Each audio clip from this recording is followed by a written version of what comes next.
आज के इस दौर में जब जुल्म कानून बन चुका है और सच बोलना जुर्म समझा जाता है, दुनिया एक बार फिर उसी सवाल की तरफ लौट रही है, क्या अल्लाह फिर से एक रहनुमा भेजने वाला है?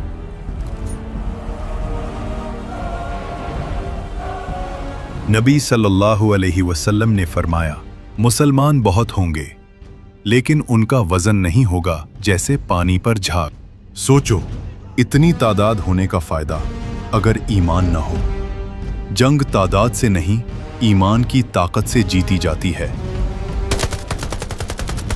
जब आखिरी जमाने का फितना शुरू होता है, लोग काबा के खजाने के लिए लड़ने लगेंगे। हदीस में आया है, 3 भाई या 3 सरदार काबा के खजाने पर लड़ते हैं, तीनों मारे जाते हैं, किसी को हुक्मरानी नहीं मिलती। और फिर एक शख्स होगा जो सिर्फ अल्लाह के हुक्म और हक के लिए काम करेगा और मुसलमानों का रहनुमा बनेगा, जो न सिर्फ मुसलमानों को फितना और जुल्म के अंधेरों से बाहर निकालेगा बल्कि उन्हें ईमान के साथ एकजुट भी करेगा ताकि मुसलमानों में असली ताकत और कुव्वत कायम हो। वो हैं इमाम मेहदी अलैहिस्सलाम। उस वक्त मुसलमान सिर्फ कमजोर नहीं होंगे बल्कि टुकड़ों में बंट चुके होंगे। एक उम्मत मगर एक दिल नहीं। हर फिरका अपनी राय पर जिद करेगा, हर कबीला अपना लीडर चाहेगा और जुल्म इतना आम होगा कि इंसाफ एक ख्वाब बन चुका होगा।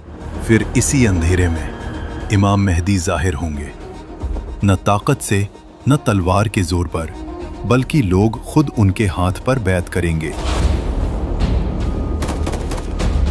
हदीस में आता है, लोग इमाम मेहदी पर रुकन यानी हजरे अस्वद का कोना और मकामे इब्राहीम के दरमियान बैत करेंगे। वो मुसलमानों को नसब, फिरका और जुबान पर नहीं बल्कि कुरान और सुन्नत पर जमा करेंगे। उनका पहला काम जंग नहीं होगा बल्कि इंसाफ का कायम होना होगा। नबी सल्लल्लाहु अलैहि वसल्लम ने फरमाया, वो जमीन को इंसाफ और अदल से भर देंगे। मगर इस इत्तेहाद के बाद एक बहुत बड़ी आजमाइश मुसलमानों का इंतजार कर रही होती है।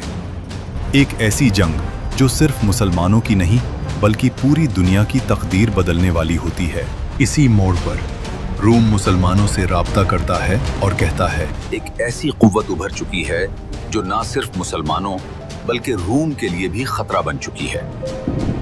अहादीस के मुताबिक रोम यानी उस दौर की बड़ी नॉन मुस्लिम सुपर पावर्स, जिन्हें आज के दौर में वेस्टर्न पावर्स, यूरोप, रोम की नस्ल से जुड़ी कुव्वतें समझा जाता है।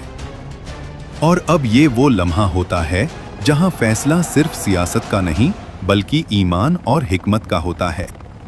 इमाम मेहदी जो मुसलमानों को कुरान और सुन्नत पर जमा कर चुके होते हैं, इस मोड़ पर जंग का फैसला न गुरूर से करते हैं न लालच से, बल्कि वक्त की जरूरत और बड़े फितने से बचाव के लिए। और फिर वो मंजर आता है जो पहले कभी नहीं देखा गया।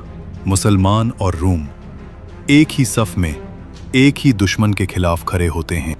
नबी सल्लल्लाहु अलैहि वसल्लम ने इस वाक़ये को पहले ही बयां कर दिया था, तुम रूम के साथ सुलह करोगे, फिर तुम और रूम मिलकर एक तीसरे दुश्मन के खिलाफ जंग करोगे।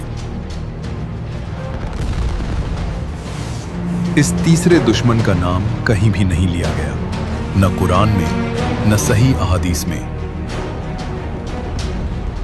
नबी सल्लल्लाहु अलैहि वसल्लम ने सिर्फ इतना बताया कि वो एक ऐसी कुव्वत होगी जो उस वक्त मुसलमानों और रूम दोनों के लिए बराबरी का खतरा बन चुकी होगी।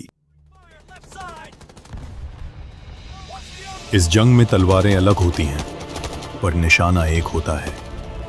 और जब ये जंग जीती जाती है तो लगता है जैसे दुनिया ने सांस ले ली हो, मगर हकीकत ये होती है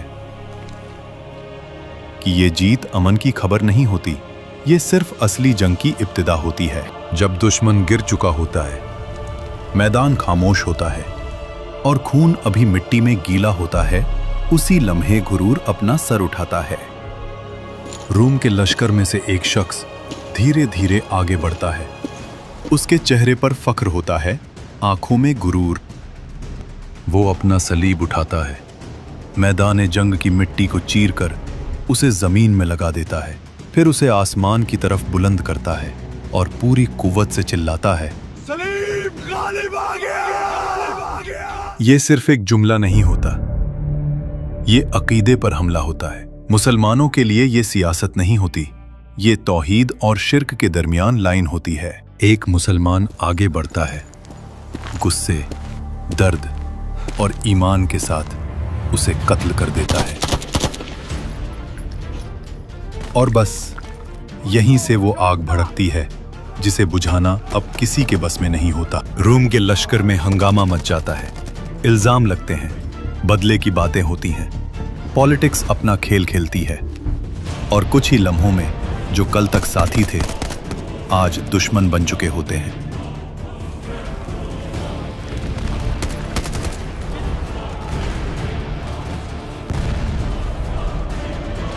नबी सल्लल्लाहु अलैहि वसल्लम ने इस मंजर को पहले ही बयां कर दिया था। तुम लोग रूमियों से अमन वाली सुलह करोगे, फिर वो गद्दारी करेंगे और तुम्हारे मुकाबले में 80 झंडों के साथ आएंगे और हर झंडे के नीचे 12,000 फौजी होंगे। सोचिए, 80 मुख्तलिफ गिरोह, कबाइल या मुल्क इकट्ठे होकर हमला करेंगे। ये सिर्फ बदले की जंग नहीं होती, ये हक और बातिल का फाइनल इम्तिहान होगा। और यहीं से दुनिया उस अजीम तूफान की तरफ बढ़ती है जिसका नाम सुनकर तारीख कांप उठती है, मलहमा अल कुबरा। नबी सल्लल्लाहु अलैहि वसल्लम ने फरमाया, ये जंग इतनी खौफनाक होगी कि अगर एक परिंदा दुश्मन के लश्कर के एक सिरे से उड़ना शुरू करे तो वो दूसरे सिरे तक पहुंचने से पहले ही मुर्दा होकर गिर जाएगा।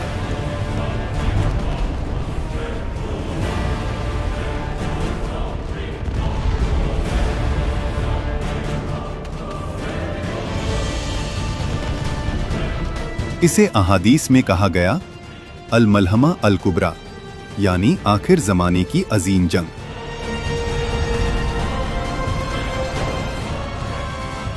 और इस जंग में मुसलमानों के साथ उनका एक अजीम लीडर होगा, इमाम मेहदी।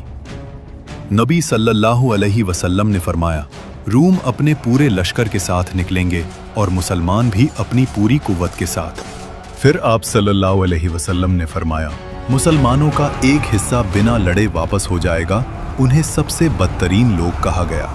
फिर फरमाया कि 1/3 शहीद हो जाएंगे और वो अल्लाह के नज़दीक बेहतरीन शहीद होंगे, और जो बच जाएंगे वो फतह हासिल करेंगे।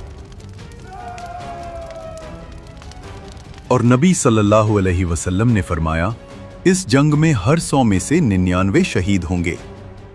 और जब ये जंग अपनी इंतहा पर पहुंचती है, जब लगता है कि अब सब खत्म हो गया, उसी वक्त सबसे बड़ा फितना जाहिर होता है। नबी सल्लल्लाहु अलैहि वसल्लम ने फरमाया, मुसलमान अभी अपनी तलवारें जैतून के दरख्तों पर लटकाकर गनीमत का माल तकसीम कर रहे होंगे कि इतने में शैतान चिल्लाएगा, दज्जाल तुम्हारे पीछे, तुम्हारे घर वालों तक पहुंच चुका है।